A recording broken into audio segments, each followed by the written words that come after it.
ಪ್ರಸಿದ್ಧ ಎತ್ತೇನಹಳ್ಳಿ ಮಾರಮ್ಮ ದೇಗುಲದಲ್ಲಿ ಕಳ್ಳತನ ಆಗಿದೆ. ತುಮಕೂರಿನ ಎತ್ತೇನಹಳ್ಳಿ ಮಾರಮ್ಮ ದೇವಸ್ಥಾನ ಇದು. ವಿಗ್ರಹದಲ್ಲಿದ್ದ 2 ಚಿನ್ನದ ಸರ ಕದ್ದು ಇದೀಗ ಪರಾರಿಯಾಗಿದ್ದಾರೆ. ಬೆಳಗ್ಗೆ ಒಡವೆಗಳ ಲೆಕ್ಕ ಪಡೆಯುವ ವೇಳೆ ಈ ಕೃತ್ಯ ಬೆಳಕಿಗೆ ಬಂದಿದೆ. ಪೊಲೀಸ್ ಗಸ್ತು ಭದ್ರತೆಯ ನಡುವೆಯೂ ಕೂಡ ಕಳ್ಳತನ ಆಗಿದೆ. ಸ್ಥಳಕ್ಕೆ ಎಸ್ಪಿ ಅಶೋಕ್ ಕೆವಿ ಭೇಟಿ ಕೊಟ್ಟಿದ್ದಾರೆ, ತನಿಖೆಯನ್ನು ಆರಂಭಿಸಿದ್ದಾರೆ. ಪ್ರಸಿದ್ಧ ಎತ್ತೇನಹಳ್ಳಿ ಮಾರಮ್ಮ ದೇವಾಲಯ ಇದು. ಈ ದೇವಾಲಯದಲ್ಲಿ ಈ ಘಟನೆಯಾಗಿದೆ. ತುಮಕೂರು ತಾಲೂಕಿನ ಎತ್ತೇನಹಳ್ಳಿ ಗ್ರಾಮದಲ್ಲಿ ಈ ಘಟನೆ ಆಗಿರೋದು. ಮಾರಮ್ಮ ಜಾತ್ರೆ ಸಮೀಪದಲ್ಲೇ ಈ ಕಳ್ಳರು ತಮ್ಮ ಕೈ ಚಳಕವನ್ನು ತೋರಿಸಿದ್ದಾರೆ. ವಿಗ್ರಹದಲ್ಲಿದ್ದಂಥ 2 ಚಿನ್ನದ ಸರವನ್ನು ಕದ್ದು ಎಸ್ಕೇಪ್ ಆಗಿದ್ದಾರೆ ಕಳ್ಳರು.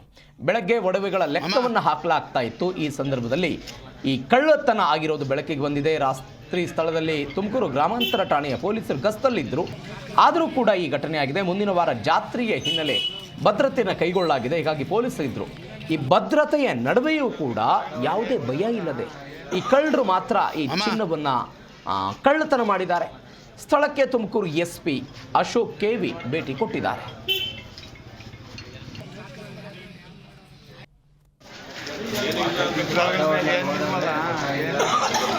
ಮಾಮಾ